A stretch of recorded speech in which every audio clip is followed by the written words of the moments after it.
What's going on, y'all? How's your guys' day going? My day's good. Thank you for asking. I hope you're having a good day. Something that was on my mind, I was thinking, doing random stuff and these thoughts pop in your head. Something I realized is that a large reason why relationships suck is the exact same reason why the NBA sucks. And it made me laugh when I made this correlation just because that's how I normally think, right? I'm the type of person who thinks in parallels. I compare a lot of things to a lot of things. And I've never necessarily heard it been described in this way, right? Like, obviously, we talk about these things and you hear the same things. And this video is not going to be anything different, so to speak. But I suppose, I feel like it'll bring a different perspective. It'll make it make a lot more sense than just saying it directly, right? And so basically, what I mean when I say relationships suck for the same reason that the NBA sucks is because people do not want to be their role. It's a role problem. And now, you have to be very careful when you talk about these types of things, specifically when it comes to relationships. Because of the day and age that we live in, people try to convince you that there's something wrong with not being the one to do it all, I guess. Or rather, they try to convince you that a leadership role is somehow superior to whatever other role I suppose there would be in a relationship, when it's a team effort, right? So I'm sure you can see where I'm going with this. It's the exact same thing with the NBA, right? No coach is going to want a player that views him as an opponent, right? No player on a team thinks of their coach as competition or even their other teammates. Now, obviously, in a literal sense, there might be, right? There might be actual players out there who do think that way. However, idealistically, the goal is supposed to work together. You're working together for the same reason. That coach wants that ring. Oh, get it? I didn't even think of that. I just now thought about that. That coach wants that ring just as bad as those players do. The same way that two people in a relationship are both obviously, hopefully, ending up in marriage to get that ring. And so there should be no reason why you think that a coach or another player or another staff member is trying to get in the way of the mutual goal. Same exact thing in a relationship. What makes you think your significant other, your spouse, is trying to get in the way, right? That's not what it is. More often than not, what it ends up being, same exact thing for basketball, is you're not coachable. You're not someone that can adapt, right? Again, no coach, aka the parallel, no person is going to want to be with someone or on a team, right, that isn't adaptable. That's what I mean when I say you're not coachable, right? In order to be on a team, you have to be able to, obviously, number one, listen, follow directions, and understand the mutual goal, right? That's a very, I guess, quick summary of it. And so if you're not someone that can adapt, if you're not someone that can listen, if you're not somebody who is interested in the mutual goal, you're only interested in your own gain, then you're never going to win. Even if you do, right? Even if you do win. Let's say, right, you're in a relationship and you do end up getting married. That doesn't necessarily mean that you've gained anything that you wanted. Right? Simply having the marriage doesn't automatically mean that you've won, which is something a lot of people, for some reason, that's another really weird narrative that we don't talk about, is that getting married automatically, I guess, is supposed to solve things. I don't know. It's really weird because you'll hear about it, right? You'll hear about it all the time where people will say things like, we had our problems, blah, blah, blah, but then we got married and it just got worse. And you're like, well, yeah, no, duh. It's probably because you didn't solve the problems, right? It would be no different if a coach was on ESPN or getting interviewed by some media team and he said something like, oh yeah, we had a problem shooting from the 3-point line and we never worked on it in practice and that's why we didn't win the championship. And you're like, well, no, duh. Like, obviously, why are you acting confused? Why are you acting like you don't understand?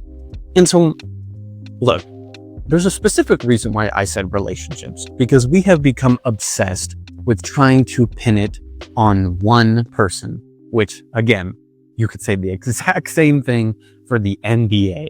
For whatever reason, regardless of what the conversation is about, there always has to be one. I don't know why. I don't know where this obsession comes from, that there is always one person, one thing, one this, one, even in the GOAT debate, right? Even in one of the most, the most highest award that you could possibly get has to be dedicated to one person? No, that's not how that works. I'm sorry, right? And a lot of people are going to argue about that, but regardless, I don't want to get off track. At no point in time is there ever, whether it be for the NBA or whether it be for your relationship, that one person is doing 100% or even 110%, right? And again, not literally, right? I'm not speaking literally, I'm speaking idealistically. Because yes, there are situations in which, or rather, there are relationships where people unfortunately do have to do more, right? It's like, for example, if you've ever heard of the 51% and the 49% rule, which is basically just means more often than not, what's going to end up happening in a relationship is there are some days where one person is going to have to do 51% and the other is going to have to do 49. And then you switch, you flip-flop, right? You share the burden, you share the effort that you end up having throughout the course of your relationship.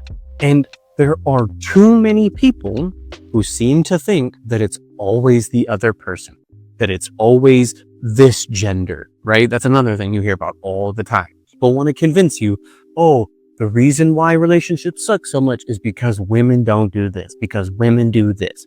Oh, the reason why relationships suck so much is because men do this, men don't do this, right? When it's very obvious that it is a oneness. When you hear that a team won the championship, 9 times out of 10, you're thinking of the team. You're not thinking about one person, two people. You're thinking about everybody. And guess what? Which is another thing I want to talk about. A lot of people don't want to include the coaches. A lot of people don't want to talk about the staff. A lot of people don't want to talk about the rigorous effort that it takes in order to get to that place. You cannot just put it on 1 or 2 or 3 people, even if they end up doing more than what is necessary or required of them. Because at the end of the day, the team gets a ring the same way everybody else does, or rather the same way that that most important person, the person that you're trying to blow up to make them seem as if they did everything, right? Look, these things aren't complicated. These things are not meant to be, I don't know, something that we like we have to debrief about, right? That's another thing I think a lot, dude, so many relationships struggle with nowadays is they cannot learn that you don't have to become you don't have to spend an ungodly amount of time trying to solve every single thing that happens, right? And that might sound weird. That might sound kind of odd hearing that. But think about it like this, right? You're how you are, right? You have grown your personality. You have become who you've become throughout all of the years in your life. And so, yeah, obviously when you get into a relationship and when the other person gets into a relationship, both of you are going to have to change. However, it's what you're changing that matters, not the amount. So no, nobody's telling you that you have to go into a relationship and every single thing about you should change or have to change or will change, right? But there are going to be certain things that your partner is going to want you to at least compromise with. However, for some reason, in our generation, in the modern days relationships, you hear every single thing, bro, every little thing. Regardless of how trivial it is, regardless of how stupid it is, regardless of how subtle it might be, even if it's something that they don't interact with, right? So like, for example, I don't know, like how I hear all the time that there are people in relationships where one person will want both people to eat certain food. So for example, like vegans, right? Like I've heard a lot of vegans who will get into a relationship and then be like, oh, no, my husband or my wife doesn't eat, they don't eat meat either. They're a vegan just like me. And then you end up hearing about how the husband or the wife is like, dude, oh, I hate it. I hate it so much. I hate the fact that they forced me to eat plants instead of meat, right? And look, there's nothing wrong with wanting to be healthy, but it's very odd to me that you have such a fixation on the way in which you do things that you think your spouse needs to do it, right? Because obviously they are fine just the way they are. Otherwise they wouldn't be someone you're interested in the first place, right? So it doesn't make sense to me how you could be so attracted to somebody or so interested or even willing to get with somebody hoping that they will end up being like you. Wasn't the whole point that you liked them for who they were? Isn't that the whole point of why you date people, right? People try to convince you that they get into a relationship and they're like secretly hoping that you're going to end up being better or something more like what they thought you were going to be instead of what you actually are, which that's a whole nother conversation in of itself. But regardless, I just wanted to come on here and offer some perspective because it makes me sad that the NBA sucks because I'm not willing to debate about that. I'm not willing to debate. I'm not willing to argue with you about whether or not the NBA sucks because it does. It absolutely does. And no, you want to know what's funny? Is I'm not just talking about Shai, right? Because you're probably thinking I'm talking about Shai, or rather maybe I'm talking about Wemby. And no, I'm not talking about either of those people. I'm talking about the art. I'm talking about the entire essence of what basketball is supposed to be is not the same. And it hasn't been for a very long time.